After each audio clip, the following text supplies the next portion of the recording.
Hello and welcome to BYJU'S Exam Prep IAS. Welcome to the big news of the day. The topic for today is the resignation of Sri Lankan Prime Minister Mahinda Rajapaksa as the economic crisis and violence escalates in the island country. So, in this short and crisp analysis, we shall evaluate the profile of Mahinda Rajapaksa and his controversial role in Sri Lankan politics, which has had a direct impact on India's national interests in the Indian Ocean region. But before we begin, let me remind you that from tomorrow, as part of our Target Prelims free crash course, the current affairs of environment and ecology shall be covered in detail by Mukesh Jha sir. So don't forget to catch these sessions live at 7:30 p.m. on our YouTube channel. Now coming back to the big news of the day, Sri Lankan Prime Minister Mahinda Rajapaksa has resigned as the deepening economic crisis in the country has escalated into large-scale violence.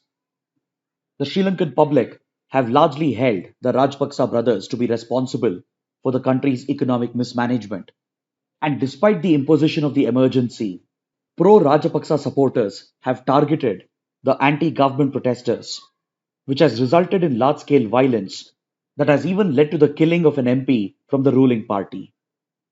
So, in this context, it becomes very important to evaluate the role of Rajapaksa brothers in perpetuating the current Sri Lankan crisis, considering how controversial the rule of Mahinda Rajapaksa and his brother Gotabaya Rajapaksa has been in Sri Lankan politics.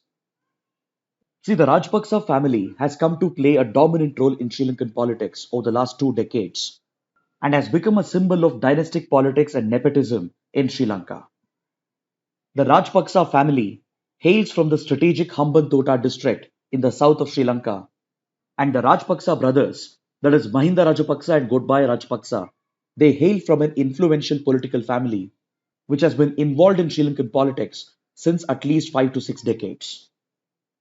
Mahinda Rajapaksa in particular rose to prominence in the 1980s and 1990s and even went on to become a minister in the Sri Lankan cabinet. But his true rise to power began when he became the Prime Minister of Sri Lanka in 2004-2005. Following this, Mahinda Rajapaksa got elected as the president of the country, and he would go on to rule Sri Lanka as an authoritarian leader from 2005 to 2015. During his tenure as the president of Sri Lanka, his brother Gotabaya Rajapaksa was the defense secretary who led Sri Lanka's war against the LTTE in the last phase of the civil war. But in 2015, the Rajapaksa brothers lost elections, and after being in the opposition until 2019, they again won the elections and came back to power. But this time, Gotabaya Rajapaksa won the presidential elections and became the president of the country, whereas former President Mahinda Rajapaksa became the Prime Minister of the country after winning the parliamentary elections. Since then, the Rajapaksa brothers have presided over Sri Lanka's economic mismanagement. And according to several analysts, the Rajapaksa family has to be the most dynastic and nepotistic political family in the entire South Asia. Because over the years, the Rajapaksa brothers have largely appointed their own family members into key positions. And at one point, nearly 40 Rajapaksa family members were occupying key government positions. Many of them have been accused of corruption and have even faced inquiries of financial fraud. See, Mahinda Rajapaksa and Gotabaya Rajapaksa, they mainly draw their political support base from the Sinhala Buddhists who are in majority, and their policies have been largely conservative and authoritarian, as they have sought to please the radicals amongst the Sinhala Buddhists, who are known for discriminating and targeting the country's minorities, such as Tamils and Muslims. So, considering his political background, Mahinda Rajapaksa had always taken a rigid stand on the ethnic war that Sri Lanka was suffering from the 1970s. The Tamil minorities of the country, who are largely concentrated in the northern and eastern provinces, they rose up in rebellion and triggered a militancy following 2 to 3 decades of oppression and discrimination at the hands of Sinhala Buddhist majority. This triggered a brutal civil war in the country led by Tamil separatist groups such as LTTE, which had pushed the country into an ethnic civil war between the 1980s and 2009. When Mahinda Rajapaksa became the president in 2005, the LTTE and Sri Lankan government had called for a ceasefire, and negotiations and mediations were going on between them to work out a political settlement through a peaceful process. and these talks were being mediated by Norway. But once Mahinda Rajapaksa became the president, this peace process was immediately suspended, and the Rajapaksa government launched the last phase of the civil war. To lead this final government assault against the LTTE, Rajapaksa extended the tenure of Sarath Fonseca, the controversial Sri Lankan army commander, who has been accused of committing gross human rights violations and war crimes.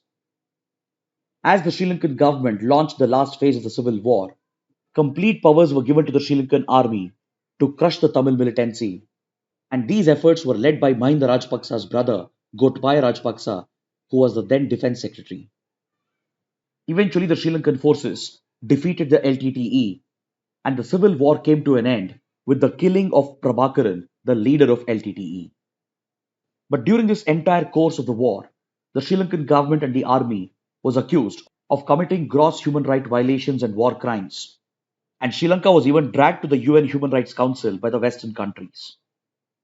These charges were mainly against Mahinda Rajapaksa, Gotabaya Rajapaksa, and the Sri Lankan armed forces, as several independent reports showed that at least around 40,000 Tamil civilians were killed, along with several thousand civilians unaccounted for. There were allegations of fake encounters, rape, torture, and all these charges were brought up at the UNHRC against the Sri Lankan government and officials. When these UNHRC resolutions were brought up in 2012, 13, and 14, India was not in a position to help out Sri Lanka despite receiving requests from the Rajapaksa government, as the political sentiments in Tamil Nadu were not allowing the coalition government in India to protect the Sri Lankan government against these grave charges. Even during the civil war, Sri Lanka had sought India's help, but India could not openly help the Sri Lankan government, considering its impact on Tamil sentiments in India. This geopolitical vacuum left by India was quickly occupied by China, and in fact, China had been cultivating the Rajapaksa brothers from quite a few years in order to counter India's dominant position in the country.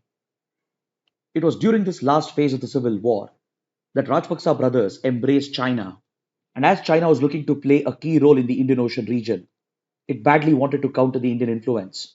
And during the last phase of the war, it went on to completely support the Rajapaksa government by even supplying weapons and funds. Then later, when Sri Lanka was targeted at the UNHRC, China would use its influence to protect Sri Lanka, which helped in cementing the strategic relations that were growing between China and the Rajapaksa government. Parallelly, China's economic influence also increased in Sri Lanka, and the Rajapaksa government not only started taking an anti India stand, but even started awarding key infrastructure projects to China. For example, China won the contract to develop the strategic Hambantota port located in the south of Sri Lanka, along with taking up several other key projects such as expressways, power plants, railway links, and even the Matala International Airport and the Colombo port. Alarm bells started ringing for India when China even docked its nuclear submarine at Colombo port. So essentially, during the rule of Mahinda Rajapaksa between 2005 and 2015, Indian interest and influence was completely compromised, primarily because the Rajapaksa brothers always blamed India for triggering the civil war in Sri Lanka, and also because India wasn't able to help them during the war and especially at the UNHRC. But fortunately for India, the Rajapaksa brothers lost power during the 2015 elections. So between 2015 and 2019, India managed to make some progress in Sri Lanka under a friendly government headed by Maithripala Sirisena. But following a constitutional crisis and fresh elections, the Rajapaksa brothers returned back to power in 2019-2020, and this time Gotabaya Rajapaksa became the president and Mahinda Rajapaksa became the prime minister of the country. By then, Sri Lanka's economic problems had started to show up, following years of economic mismanagement by the Rajapaksa brothers during their previous rule. The country had borrowed massive loans from abroad, including from the IMF and international institutions, and particularly its debt burden with China rose up to a massive 10% out of its total external debt. It was under the rule of the Rajapaksas that Sri Lanka fell under the debt trap diplomacy of China, and as Sri Lanka was unable to repay the expensive loans that were borrowed, it ended up leasing the strategic Hambantota port to China for 99 years. Then, after this, The Rajapaksa government delivered irrational tax cuts, which they had promised to win elections earlier, and this significantly hurt the revenue of the Sri Lankan government. Along with this, the Easter Sunday terror attacks and the COVID 19 pandemic hit tourism in the country, and this started putting tremendous pressure on the Sri Lankan economy. Along with this, the Rajapaksa government took many other irrational and unscientific decisions, such as the overnight ban on the usage of chemical fertilizers and the switch of country's agriculture towards organic farming. This ill thought out decision hit Sri Lanka's agricultural productivity and agri exports, and further contributed to a slowdown in Sri Lanka's domestic production. As the Sri Lankan economic crisis was mounting over the last 2 to 3 years, the Rajapaksa government continued its anti India stand by taking away several key projects from India, including the East Container Terminal that India and Japan were supposed to jointly develop near the Colombo port. The same project was later handed to a Chinese company, thereby signaling the further deterioration of Indian influence in Sri Lanka. After China had developed the strategic Colombo port, India was very eager to develop the East Container Terminal in collaboration with Japan as a part of their Asia Africa Growth Corridor. India and Japan had won the contract under the Sirisena government, but once the Rajapaksa brothers came back to power, they took away this project from India and handed over the project again to a Chinese company. It was only after Sri Lanka started facing a grave economic crisis that Sri Lanka came to India for help, seeking financial assistance and deferment of loans. And hence, in order to please India, the Rajapaksa government finally awarded some key projects to India, including the West Container Terminal Port project, which has been awarded to Adani Ports of India. India has even won the contract to develop a power plant at Sampur and oil tank farms at Trincomalee, and even the renewable energy projects that Sri Lanka was planning in the Gulf of Mannar Park Strait region has been diverted back from Chinese companies to India.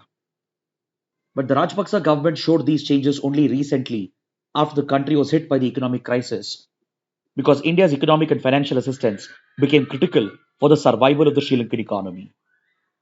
So, in short, this is what makes the role of Mahinda Rajapaksa and his brother very controversial in Sri Lankan politics and in the geopolitics of the Indian Ocean.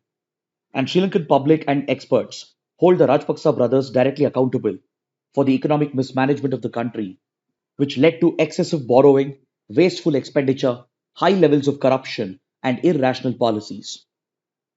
So, as Sri Lanka's forex reserves dipped and essential supplies were running out, the country was staring at bankruptcy, and now Sri Lanka has sought assistance from India, China, and the IMF. This economic crisis has caused enormous suffering to the common public, and they rose up in protest despite the imposition of emergency. And finally, it has led Mahinda Rajapaksa to resign. So, this brings our discussion to an end. And if you like the initiative, do like, share, and subscribe. Thanks for watching.